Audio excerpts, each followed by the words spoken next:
Hello everyone, नमस्ते। Welcome back to the channel. बहुत ही एक फ़नी न्यूज़ सामने आई है। मुझे तो बहुत ही फ़नी लगी। स्विगी इंस्टामार्ट ने अपना ऑफलाइन एक्सपीरियंस स्टोर शुरू करे हैं, गुरुग्राम में शुरू करे हैं, और जहाँ पर वो कुछ 100 to 100 बहुत छोटे से एसक्यूएस देखेंगे अगेंस्ट 50,000 20,000 स्टॉक्स जो उनके इंस्टामार्ट पे अवेलेबल होते हैं। बहुत ही छोटा साइज़ है, 400 स्क्वायर फीट का साइज़ है, 1/10 ऑफ द टिपिकल ये है।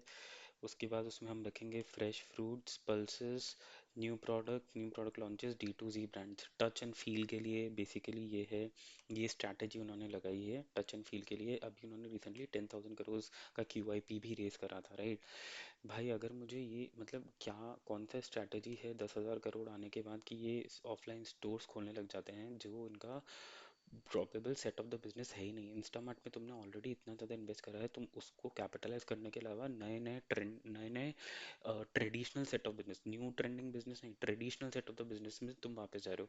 एक तो सबसे पहले अगर मुझे वेजिटेबल्स खरीदने के लिए ऑफलाइन स्टोर पे जाना है तो मैं सब्जी मार्केट वाले में चले जाऊंगा, मैं स्विगी पर नहीं जाऊंगा, राइट।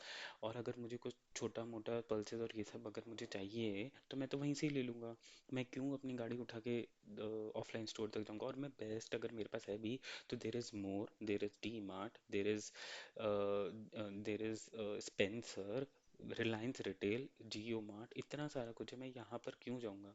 अननेसेसरी 10,000 करोड़ मिल गए हैं इन लोगों को, तो बस एक ट्राइड एंड टेस्टिंग स्ट्रेटजी में ये जाएंगे। और मैं अभी बोल देता हूँ ये और भी इसमें ज़्यादा एक्सपेंड करते जाएंगे। इस 10,000 करोड़ में पैसा किसका लगा है, वो लगा है, मैं वो मेन जो इन्वेस्टर है ICICI ने, ICICI mutual fund potential 16%, 1600 crore, SBI 1500 crore, Aditya Birla 600 crore, और उसके बाद आपका टेमसेक और गोल्डमैन सैश, वैनगार्ड, KKR, ये सब ले लो। वो जो चिट्टर पिट्टर परसेंट है, 2-5% करके ये QIP पूरा हो गया। डिमांड बहुत अच्छी थी, सब कुछ बहुत अच्छा था। बिजनेस का जो गणित इन लोगों को सेट करना चाहिए वो बहुत ही बकवास है। आगे अगर आप इसका देखोगे, कुछ IPO के बाद एक पैसे का रिटर्न नहीं है, किसी भी इन्वेस्टर को एक पैसे का रिटर्न नहीं। ROCA नेगेटिव होता जा रहा है, PE की तो बात करो मत, राइट। इस पूरी इंडस्ट्री में ही यही चल रहा है। अगर आप इसके दूसरे पीयर कंपैरिजन, जोमेटो ही हुआ। जोमेटो और अभी का listed Meesho loss making company है। जोमेटो का तो PE भी इतना है जितना एक स्टॉक प्राइस अगर एक रिटेल इन्वेस्टर को खरीदने जाना होता है तो उसको सोचना पड़ता है, 400 1400 रुपये का, राइट। तो ये यहाँ पर और वापस आते हैं अपनी बात स्विगी पर। क्वार्टरली फाइनेंशियल अगर आप देखोगे, ठीक है, सेल्स तो होगी होगी, तुम डिस्काउंट रन के सेल्स तो कर ही लोगे। लॉसेस बढ़े जा रहे हैं, एक्सपेंसेस पे कोई कंट्रोल नहीं है, एक्सपेंशन स्ट्रैटेजी कुछ कंफर्म्ड नहीं है, पता नहीं क्या ही कर रहे हैं। इतना इजी सा बिजनेस है, they need to be competitive। और अभी अमेजोन नाउ की एंट्री हो गई है, that too not all the scales, right. All geographies में इंडिया में नहीं हुई है। Flipkart is not in all the geographies of India.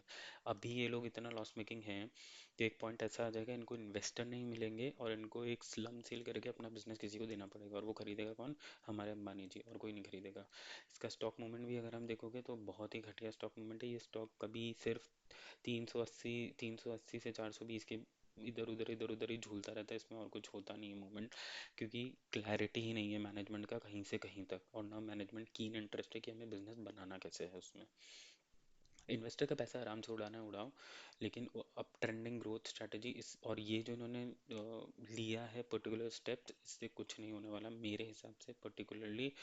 और जितना हो सके इन सेट ऑफ कंपनीज है, बिकॉज ऑफ वैल्यूएशन मिसमैच, मेरे हिसाब से तो रिटेलर्स को दूर ही रहना चाहिए जब तक एक अच्छा बिजनेस मॉडल सेटअप नहीं हो जाता है। Cool, thanks for watching, take care, bye.